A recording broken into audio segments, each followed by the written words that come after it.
সুপ্রিয় শিক্ষার্থীবৃন্দ, আজ অনলাইন ক্লাসে তোমাদের স্বাগতম জানাচ্ছি। আমি দীপা সরকার, প্রভাষক, উৎপাদন ব্যবস্থাপনা ও বিপণন বিভাগ, নিজামুদ্দিন ডিগ্রি কলেজ, হোসনাবাদ, গৌরনদী, বরিশাল। তো তোমরা সবাই কেমন আছো? আশা করি সকলে সুস্থ, সুন্দর এবং নিরাপদে আছো। আর করোনাকালীন সময় সকলে স্বাস্থ্যবিধি মেনে চলছো। তো আজকে আমি উৎপাদন ব্যবস্থাপনা ও বিপণনের প্রথম পত্রের সপ্তম অধ্যায় মান ব্যবস্থাপনা এই সম্পর্কে তোমাদের সাথে আলোচনা করব। তো মান ব্যবস্থাপনা আলোচনা করার আগে আমরা জেনে নিই মান কি। সাধারণ অর্থে মান বলতে একটি পণ্য বা সেবার অন্তর্নিহিত গুণগত কিছু বৈশিষ্ট্যকে বোঝায়, যা ভোক্তার চাহিদা পূরণে সক্ষম। অর্থাৎ যে সকল বৈশিষ্ট্য বা গুণাবলী বিদ্যমান থাকলে একটি পণ্য বা সেবার ধারাবাহিকভাবে ভোক্তার প্রত্যাশা পূরণ করতে সক্ষম হয়, তাদের যে সম্মিলিত রূপ, এটাই হচ্ছে কি মান। আর মান ব্যবস্থাপনা হচ্ছে প্রত্যাশিত মান সংরক্ষণ, উন্নয়ন ও নিয়ন্ত্রণের কার্যাবলীর সমষ্টি। মূলত ক্রেতার প্রত্যাশা পূরণে পণ্যের সক্ষমতাই হলো কি মান, যা পণ্যের নির্দিষ্ট গুণগত বৈশিষ্ট্যকে বোঝায়।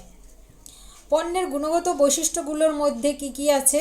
পণ্যের সাইজ, রং, নিপুণতা, তারপরে টেকসই ইত্যাদি উল্লেখযোগ্য। মান ব্যবস্থাপনার দ্বারা নির্ধারিত বৈশিষ্ট্যের পণ্য উৎপাদন নিশ্চিত করা হয়। বর্তমান প্রতিযোগিতামূলক বিশ্বে উচ্চমানের পণ্য সরবরাহ ছাড়া কিন্তু বাজারে টিকে থাকা কোনোভাবেই সম্ভব নয়। তাই মান ব্যবস্থাপনার গুরুত্ব কিন্তু প্রতিনিয়তই দিন দিন বৃদ্ধি পাচ্ছে। অতএব আমরা মান ব্যবস্থাপনা বলতে কি বুঝলাম? যে মান ব্যবস্থাপনা বলতে আমরা বুঝি মানসম্মত পণ্য বা সেবা তৈরি করা, নির্দিষ্ট মান ধরে রাখা, অপচয় হ্রাসের মাধ্যমে মুনাফা বৃদ্ধি করা, ক্রেতা সন্তুষ্টির মাধ্যমে বিদ্যমান ক্রেতাদের কি করা ধরে রাখা এবং নতুন নতুন ক্রেতা তৈরি করার সামগ্রিক কাজের সমষ্টি হচ্ছে কি মান ব্যবস্থাপনা। এই গেল আমাদের মান ব্যবস্থাপনা। এখন আমরা জানব যে মান ব্যবস্থাপনার গুরুত্ব কতখানি, বা গুরুত্ব বলতে আমরা কি বুঝি, কি জানি, সেটা সম্পর্কে আলোচনা করব। আধুনিক ব্যবস্থাপনায় পণ্যের মানকে কি করা হয়? সর্বাধিক গুরুত্ব দেওয়া হয়।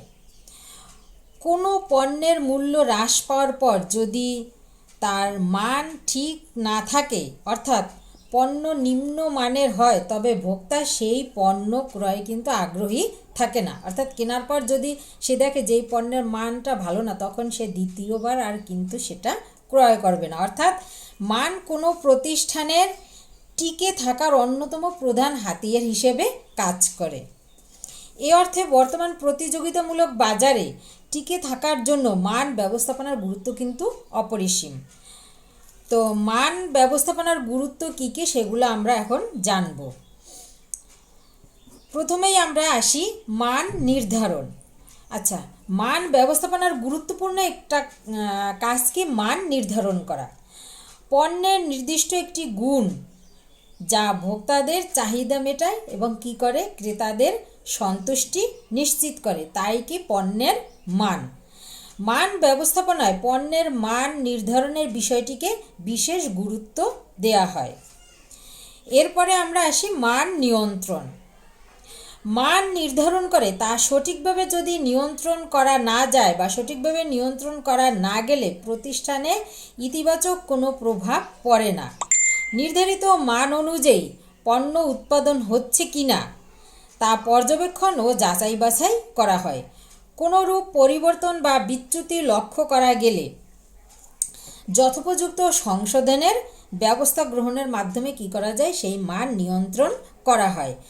মান নিয়ন্ত্রণ মান ব্যবস্থাপনার কিন্তু অন্যতম গুরুত্বপূর্ণ কাজ হিসেবে বিবেচিত হয়।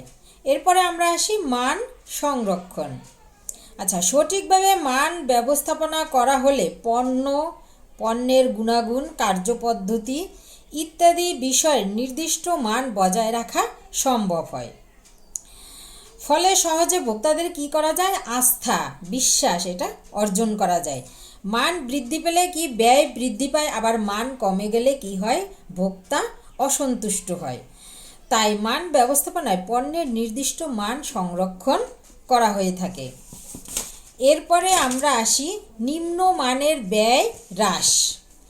নিম্নমানের কারণে প্রতিষ্ঠানের কিন্তু বিভিন্ন ধরনের ব্যয় হয়, যেমন মূল্যায়ন ব্যয়, প্রতিরোধ ব্যয়, অভ্যন্তরীণ ব্যর্থতার ব্যয় ও বাহ্যিক ব্যর্থতার ব্যয়। যথাযথ মান ব্যবস্থাপনা এ ধরনের কি করে? ব্যয় হ্রাসে সহায়তা করে। এরপরে আছে কি? অপচয় হ্রাস। উৎপাদন কার্যক্রমে কাঁচামাল ও অন্যান্য উপকরণের প্রচুর অপচয় হয়। ফলে কি হয়? মান নিয়ন্ত্রণ ও ব্যবস্থাপনার মাধ্যমে এসব অপচয় অনেকাংশে কি হয়? হ্রাস করা যায়। এরপরে আছে কি? ক্রেতা সন্তুষ্টি।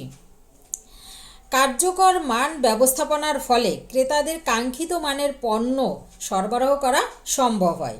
এতে ক্রেতা কি সন্তুষ্টি বৃদ্ধির সাথে সাথে কি হয়? প্রতিষ্ঠানের বিক্রয় বৃদ্ধি পায়, সাথে সাথে প্রতিষ্ঠানের মুনাফাও কিন্তু বৃদ্ধি পায়। এরপরে আমরা আসি প্রতিযোগিতার সামর্থ্য বৃদ্ধি। মান ব্যবস্থাপনা একদিকে উৎপাদন ব্যয় হ্রাস করে, কি করে? পণ্যের মূল্য কমানোর একটা সুযোগ সৃষ্টি করে। অন্যদিকে পণ্যের উন্নত মান বজায় রাখতে কি করে? সাহায্য করে। এতে প্রতিষ্ঠানের প্রতিযোগিতার সামর্থ্য বৃদ্ধি পায়। এরপরে আছে কি? ফেরতের হার কমানো। পণ্য ভালো মানের না হলে বা ত্রুটিযুক্ত যদি হয়, তাহলে ক্রেতারা কি করবে? সেই পণ্যটা ফেরত দেবে। অর্থাৎ কেনার পরে সে যদি দেখলো যে এই পণ্যটার সমস্যা আছে, ব্যবহার করতে পারছে না, তখন সে কিন্তু সেই পণ্যটা ফেরত দিবে, সেই পণ্যটা ব্যবহার করবে না। কোম্পানি ওয়ারেন্টির মাধ্যমে এ ধরনের পণ্য মেরামত ও পরিবর্তনের অঙ্গীকার করে। বিভিন্ন ওয়ারেন্টি দেয়, যেমন কোনো ফ্রিজ বা টিভি কিনতে গেলে দেখা গেছে যে তোমাদের 5 বছর বা 2 বছর বা 1 বছর এরকম ওয়ারেন্টি দেয় না, যে যদি এটা এই সময়ের মধ্যে কোনো সমস্যা দেখা দেয় তাহলে সেটা পুনরায় ফেরত নেবে অথবা ফ্রি সার্ভিস করে দেবে, এরকম বিভিন্ন ধরনের সুযোগ দিয়ে থাকে। এরপরে ধারাবাহিক উন্নয়ন। মান ব্যবস্থাপনার অন্যতম উদ্দেশ্য হচ্ছে পণ্য ও উৎপাদন কার্যক্রমে ধারাবাহিক উন্নয়ন করা। এজন্য প্রতিটি পর্যায়ে প্রতিনিয়ত মান পর্যবেক্ষণ করা হয়। এতে উন্নয়নের কি হয়? ধারাবাহিকতাটা কি করে? বজায় থাকে।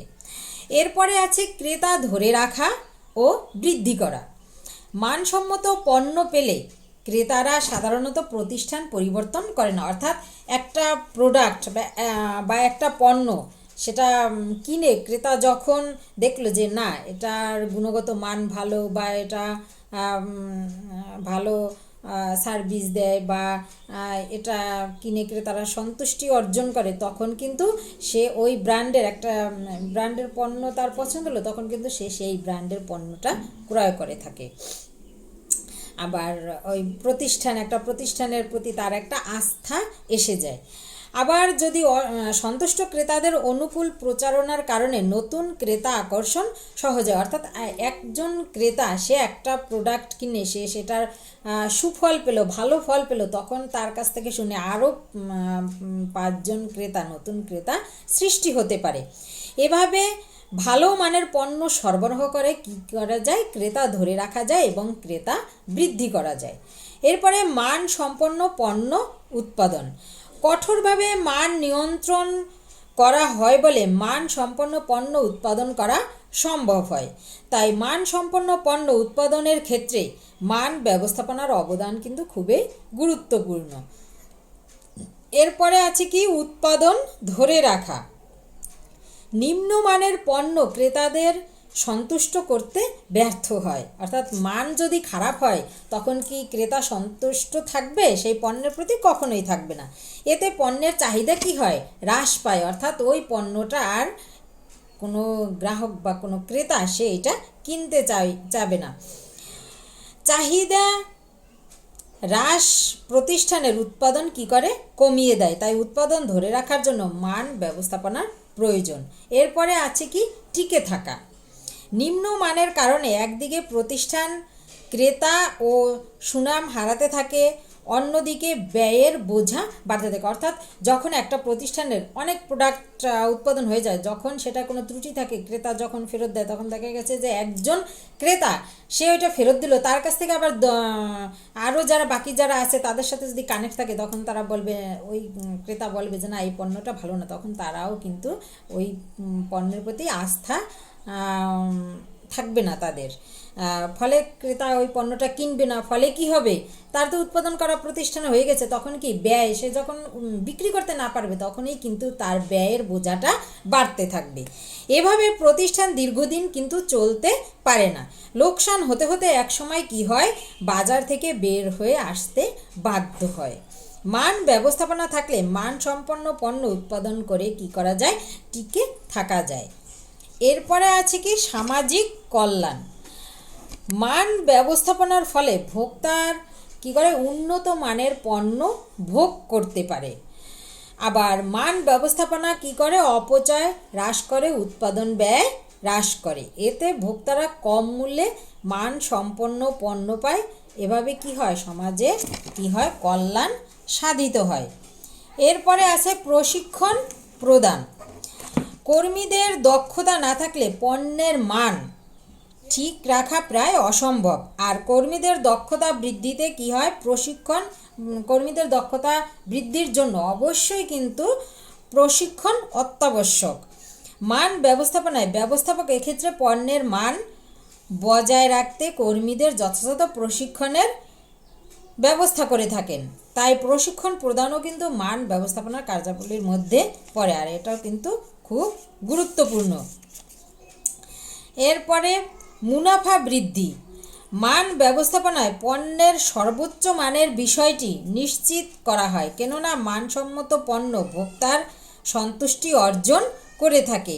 পণ্যের মানের উন্নয়নের ফলে প্রতিষ্ঠানের কি হয়, বিক্রয়ের পরিমাণ বেড়ে যায়। এতে একদিকে উৎপাদনশীলতা বৃদ্ধি পায়, অন্যদিকে বিক্রয় বৃদ্ধি পায়, আর অপচয় হ্রাস পায়। ফলে প্রতিষ্ঠানের কি হয়, মুনাফা বৃদ্ধি পেতে থাকে। এরপরে আছে যে সুনাম বৃদ্ধি। মান ব্যবস্থাপনার পণ্যের মানকে সামনে রেখে বিভিন্ন কার্য সম্পন্ন করা হয়। এতে কি হয়, ভোক্তারা মানসম্মত পণ্য ক্রয় করে থাকে। এছাড়া পণ্য সঠিক সময় সঠিক স্থান থেকে ভোক্তারা যেন পেতে পারে, সেজন্য সেদিকেও কিন্তু লক্ষ্য রাখতে হয়। এতে ভোক্তারা প্রতিষ্ঠানের প্রতি কি হয়, আস্থাশীল হয়। ফলে প্রতিষ্ঠানের কিন্তু সুনাম বৃদ্ধি পায়। তো পরিশেষে কি বলা যায়, যে মান ব্যবস্থাপনা একটি প্রতিষ্ঠানের উন্নয়নে বিশেষ ভূমিকা পালন করে। সেই সাথে কি হয়, ভোক্তাদের চাহিদা অনুযায়ী পণ্য উৎপাদন ও সরবরাহ করা ব্যবস্থা হয়। এ অর্থে প্রতিষ্ঠানের অভ্যন্তরে ও বাইরে মান ব্যবস্থাপনার গুরুত্ব অপরিসীম। তবে মান ব্যবস্থাপনার কার্যক্রমকে ফলপ্রসূ করতে হলে মান ব্যবস্থাপনাকে অত্যন্ত বিচক্ষণ হতে হবে। তো আমরা আজকে জানলাম যে মান ব্যবস্থাপনা কি এবং মান ব্যবস্থাপনার গুরুত্ব।